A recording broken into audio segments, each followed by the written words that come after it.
So let's talk about something that might sound, well, kind of backward. We're going to explore this really fascinating, counterintuitive idea. Why being incredibly smart doesn't just automatically make you rich. In fact, for a lot of intelligent people, their own brain can be the biggest thing holding them back financially. And I want you to really let this number sink in for a second. Get this. A staggering 70% of people with an IQ over 130 never actually build any meaningful wealth. That is a huge, huge number. It points to this massive disconnect between what we think of as brain power and what it takes to get ahead in the real world. And this creates this deep, nagging frustration. If you're one of these smart people, you might be looking around, watching others, people you secretly or not so secretly think aren't as bright as you, and they're living the life you've always dreamed of. It feels like the whole world is playing by a different set of rules than the ones you were told would lead to success. Which brings us to the million-dollar question, right? How on earth is it possible that your greatest strength, the very mind you rely on for everything, could actually be the reason you're failing at this incredibly important game of life? Well, let's unpack some of the most common mental traps. First up, let's look at the psychology of it all. Because honestly, it's usually not what's happening out there that's the problem. It's what's going on inside your own head that creates the real barriers. And this right here highlights a fundamental difference in mindset. Think of it like a sports game. A lot of smart people play financial defense. Their whole strategy is built around not losing. They optimize to not be poor. They can see every possible flaw, every reason an idea might fail. But here's the thing. Wealth isn't built on defense. It's built on offense, on chasing opportunities, and accepting that risk is just part of the game. This quote, man, it just nails the problem of overanalyzing everything.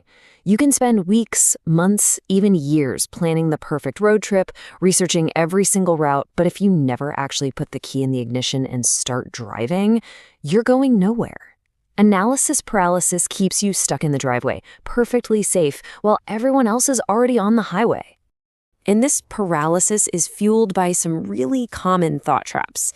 It could be a fear of looking stupid in front of your smart friends, or maybe a bit of arrogance, that feeling that you already know it all and don't need to learn. It could even be this simmering bitterness that the world doesn't just hand you rewards for your potential. And one of the most dangerous, being smart enough to talk yourself into and justify your own bad decisions. Now, here's a really subtle trap called the cognitive effort bias. You know that little dopamine hit you get when you solve a really tricky puzzle? Smart people love that feeling.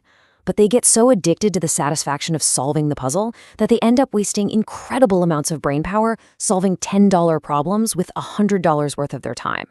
So this is the real game changer. You have to start asking yourself two very different questions.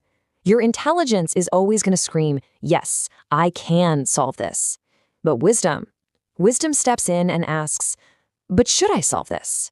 Is this actually the most valuable thing I could be doing with my time and energy right now? Okay, so it's not just about how you think, it's also about a huge gap between what you know in theory versus what you can actually do in practice. And there's a huge distinction here. Think of it as book smarts versus street smarts. Declarative knowledge is knowing what? You can read 100 books on entrepreneurship. But procedural knowledge is knowing how. It means you've actually gone out and sold something to someone. See the difference? Explaining leadership theory is not the same as being a person people actually want to follow. And oh boy, this leads to a super common and really dangerous trap. It's that little voice in your head that looks at someone successful and says, "Piff, I could do that if I really wanted to." But potential is not the same as performance. The world doesn't write checks for what you could do. It only pays for what you've actually done. So what does the world actually pay top dollar for? Well, the data's kind of shocking if you've spent your whole life focused on technical skills. According to the World Economic Forum, a whopping 80% of the highest paying competencies are soft skills. We're talking sales, negotiation, persuasion, storytelling, the very skills that a lot of purely intellectual people tend to dismiss as fluff. Turns out that fluff is what the market values most. You've probably heard this story, but it's the perfect metaphor here. NASA, full of brilliant engineers, spent millions developing a complex pen that could write in space. The Soviets, well, they just brought a pencil. Smart people often fall in love with elegant, complex solutions. But the market, your clients, your customers, they just want the simplest thing that gets the job done. All right, so we've spent a lot of time digging into the why. Now let's pivot and talk about the how. How do you actually bridge this gap between knowing and doing? It all starts with accepting a pretty blunt truth. You gotta swallow this tough pill. The world doesn't really care about your high IQ. It doesn't care about your potential or your brilliant ideas that live only in your head. The only thing that generates results, the only thing that builds wealth, is your output, what you actually produce. So here's the game plan, and it's not a straight line, it's a loop. Step 1, take action. Any action, even if it's imperfect. Life rewards motion.